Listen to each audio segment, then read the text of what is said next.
आज एकूण 5 कामाचं भूमिपूजन झालेलं आहे.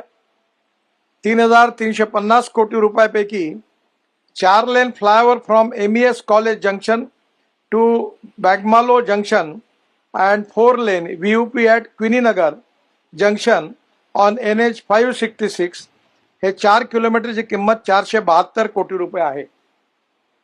माझी मुख्यमंत्र्यांना आणि मुख्य सचिवांना विनंती आहे की मी या रस्त्याचं जेव्हा जेव्हा निरीक्षण करतो तेव्हा या रस्त्यामध्ये काही सरकारी लोकांनीच अतिक्रमण केलं असा माझा डाऊट आहे, कारण त्याची विड्थ काही बरोबर नाही आहे. आता हे काम करण्याच्या आधी हा रस्ता तुम्ही मोजून घ्या आणि आपल्या रेकॉर्ड प्रमाणे जे असतील त्यांना नोटीस द्या आणि ते पाडायला लावा, आणि त्यांनी जर मुदतीत नाही पाडलं तर बुलडोजर लावून मी पाडून देण्याची व्यवस्था करून देईन. पण मोजून घ्या एकदा.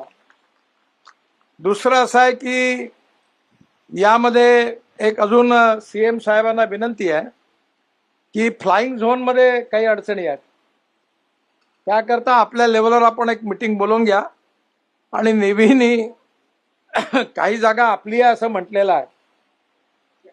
माझा अंदाज आहे की नेव्हीची बिल्डिंग जी आहे कंपाऊंड वॉल तिनेच रोडवर अतिक्रमण केला. मी 2-4 वेळा आमच्या अधिकाऱ्यांना सांगितलं होतं. तर एकदा हे मोजून घ्या. जर कायदेशीररित्या ते अतिक्रमण असेल कोणाचंही असो, आपण त्यांना नोटीस देऊ आणि त्यांची जागा मोकळी करून घेऊ.